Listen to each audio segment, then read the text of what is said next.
Well, thank you very much for speaking to us here on Game On. It's very special for us because we're here at Bloem at the Free State Stadium. We didn't get to speak to you after you got the South African Player of the Year award. Congratulations, that's massive. Thanks a lot. How did you feel about it? I think it is a massive honour for me and my family and everybody that's associated with me. I think we as a team at the Springboks, we didn't have the year we expected and we didn't reach the goals we set out for ourselves in the beginning of the year. But for me personally, I think it was a good year, especially after the injury early in the year. Missed the whole of Super Rugby and really emotional, but worked hard to get back into things, and I think it went well. Played a few good games, and I got the Player of the Year. Was really a special award for me to win. Well, there's a lot to chat about, but I want to know where it all started. How did you get into rugby? That's from a very young age. My dad is quite a passionate rugby supporter. Supported Western Province. Actually, I supported Western Province till after school because my dad was massive Western Province supporter, and it just started actually the passage at our home. Me and him kicking balls and in the backyard, just playing rugby from I was about 2 or 3, and then went to primary school and just like every other kid just started playing the game, and I just went on from there. Went to high school, and after school I got the scholarship at Pucker to go play there, and really enjoyed my time there.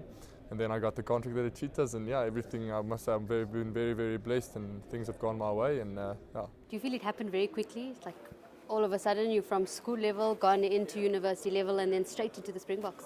I think it happened quite quickly. I think because I didn't get a professional contract after school. I wasn't in a big school, and I didn't play Craven Week or anything like that.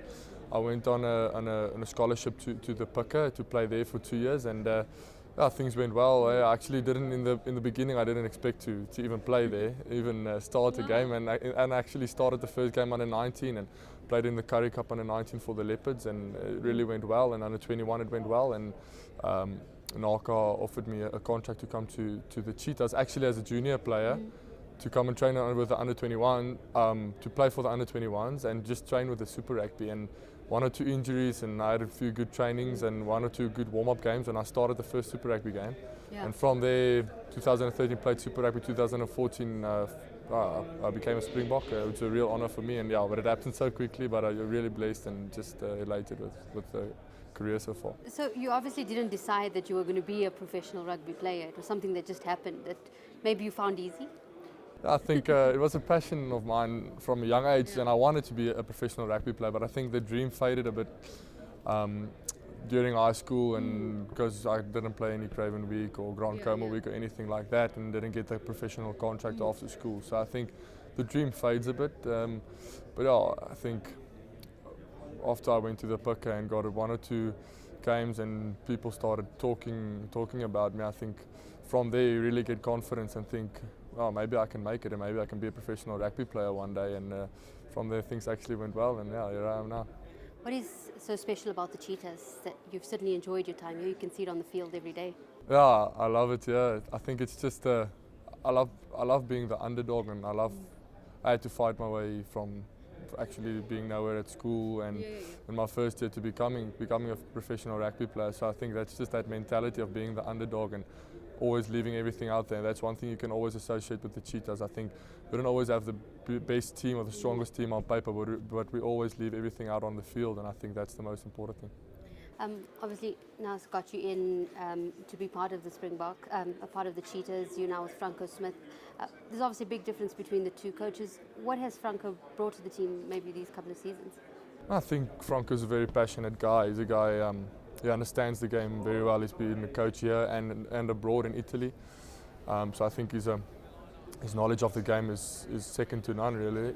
And he's a really passionate guy, passionate about the Cheetahs, passionate about the brand.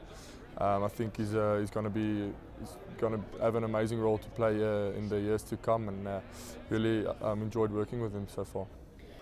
Who was the players that you sort of looked up to when you were growing up?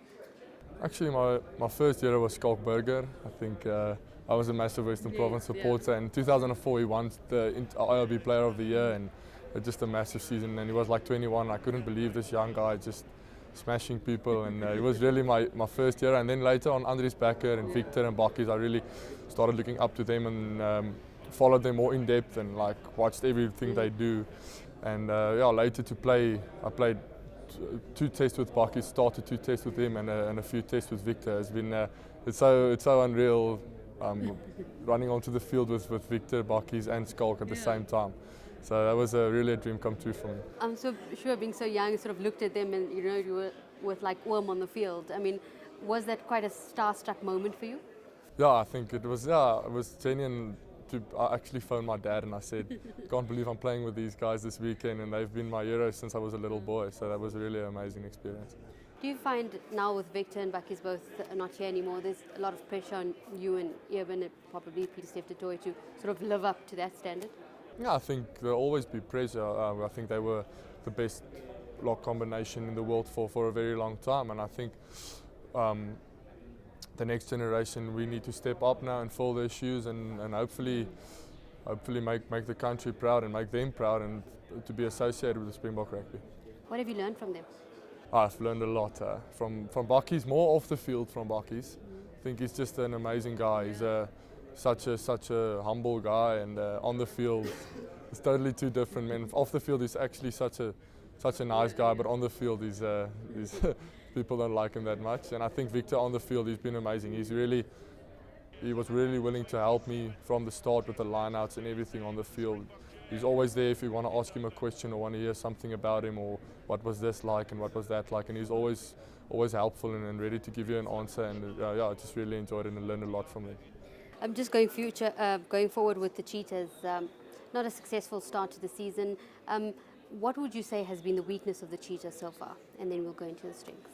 I think we don't keep the ball. I think we lose the ball too much. I don't know the statistics, but I think we can't take a ball through more than 3 phases, then we lose it. I think it's just maybe a bit over-eagerness, just a bit of experience. I think if we're going to keep the ball, we're really dangerous in our general shape. I think we really ask questions. I think the one game that it came off was against the Sunwolves and we put 90 points on the board. Yeah. So I think we have the options and we have with the shape and the gameplay. We just need to keep the ball.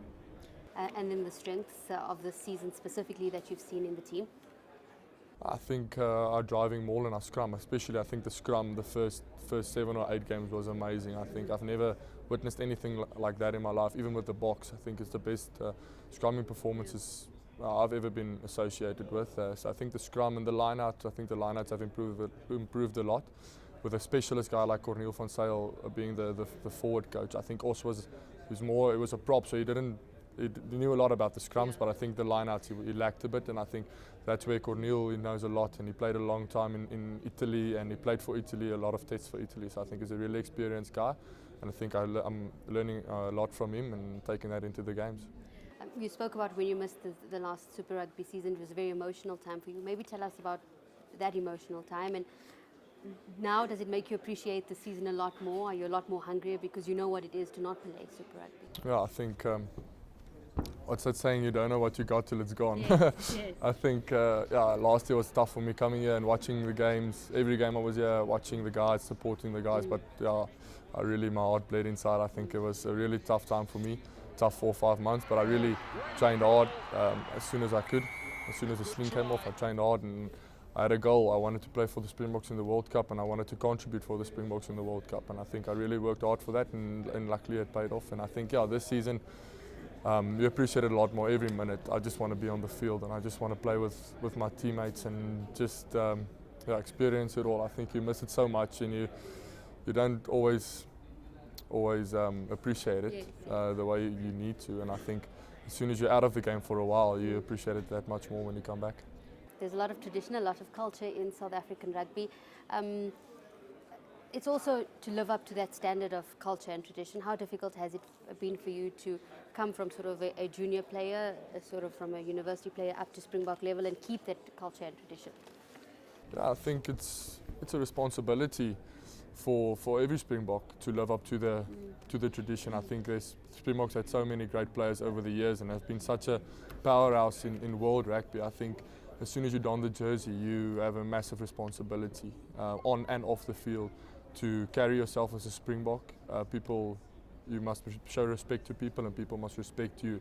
That's just the way of the Springboks. So I think it's just an amazing team to be a part of, and I must say it's the biggest achievement of my life, even bigger than the Player of the Year. I just want to play for the Boks and contribute for the Boks.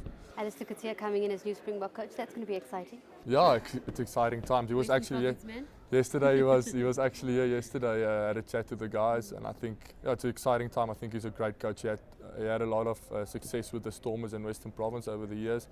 I think he's a really passionate guy, passionate about the Springboks and about the country, and I think it's going to be a new phase and a building phase for South African rugby, but I think it's heading in the right direction. I think we're going to be successful in the years coming. Lood, this year you look leaner and faster, and definitely with a higher work rate. Is it safe to say that modern day lock needs more than just to be able to win the lineouts?